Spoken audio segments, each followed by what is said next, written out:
amo ni siya mag-test sa relay kung functional pa o kung hindi.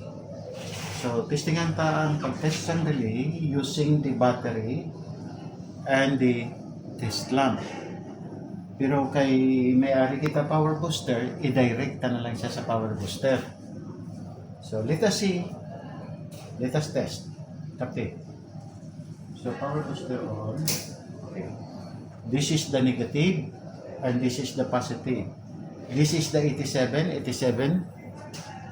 and this is the 86, 85, 30 terminals of the relay.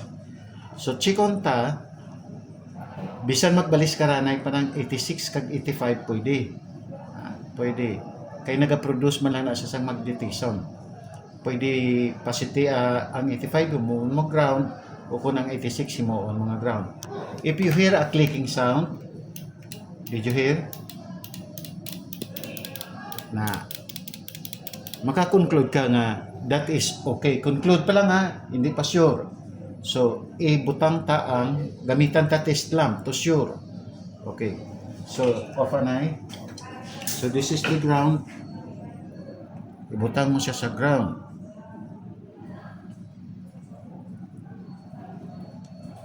Okay. Ibutang mo siya sa ground. Medyo kay laba, pati ko unta lang, di ba? Okay. The ground. Then this one is positive. Butangan ta sang source ang aton nga number 30 terminal. Number 30 aryo kay 87 na siya. So number 30. Igo. Okay. Importante ka sulod lang siya. Then butangan ta sang aring aton test lamp, pakita. O kapte. Aton test lamp. Ang ground ibutang sa ground. This one. Okay. And the positive sa number 87. Okay. Bisyon nga hindi sila magkontakanay. Muya ari kapti nga hindi magtanduganay. Okay. Then, ang isa ka terminal yas ni din. Ara na. Okay. So, ini siya wire. I-connect ko sa positive. Maglaba, dantanay, di ng wire.